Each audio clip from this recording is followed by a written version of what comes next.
आप सुन रहे हैं पीएस म्यूजिक पेंड्रा। प्रिय मित्रों, हमारे YouTube चैनल को लाइक शेयर सब्सक्राइब जरूर करें।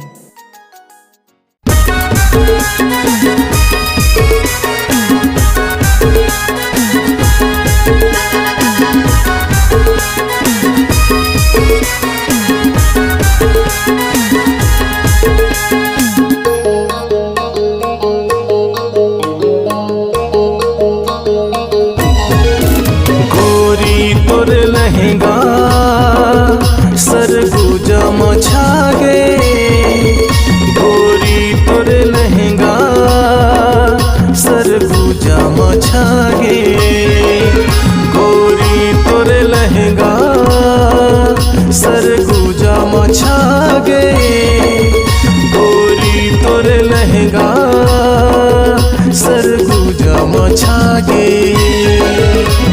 कतको दीवाना तुर पाछू परे, गाँव गली पाना महल्ला मते। कतको दीवाना तुर पाछू परे, गाँव गली पाना महल्ला मते। गोरी तोर लहंगा सरगुजा मछागे, गोरी तोर लहंगा सरगुजा मछागे।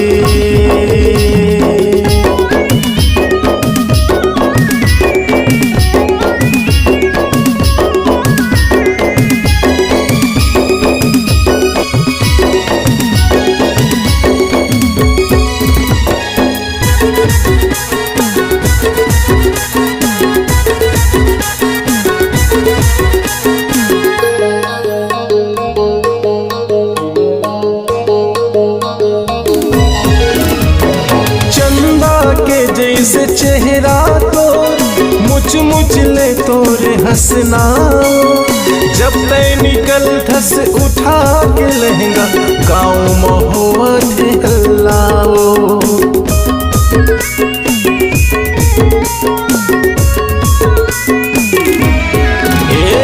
चंदा के जैसे चेहरा तो मुच मुच ले तोरे हंसना, जब तय निकल थस उठा के लहंगा शहर महुआ हल्लाओ। महुला दीवाना बनाई दीवानी, मैं तोरे राजा हो तय मोरे रानी। महुला दीवाना बनाई तय रानी, मैं तोरे राजा हो तय मोरे रानी। गोरी तोरे लहंगा सरगुजा मछागे, गोरी तोरे लहंगा सरगुजा मछागे।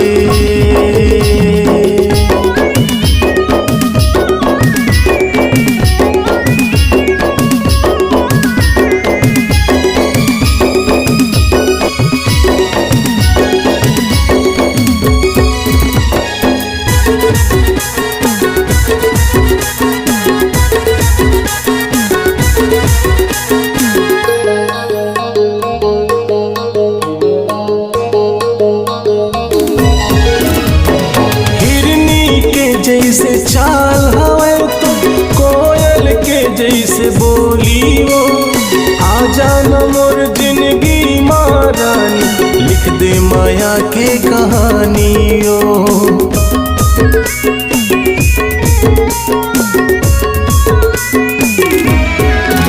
हाँ, हिरनी के जैसे चाल हवे तो कोयल के जैसे बोली वो, आ जाना मोर जिंदगी मारानी, लिख दे माया के कहानियों। मैं तोर दिया और तय मोर बाती, मोला बना लेना जीवन साथी। मैं तोर दिया और तय मोर बाती, मोला बना लेना जीवन साथी। गोरी तोर लहंगा सरगुजा मछागे, गोरी तोर लहंगा सरगुजा मछागे। कतको दीवाना तुर पाछू परे, गाँव गली पाना महल्ला मते। कतको दीवाना तुर पाछू परे, गाँव गली पाना महल्ला मते। गोरी तोर लहंगा सर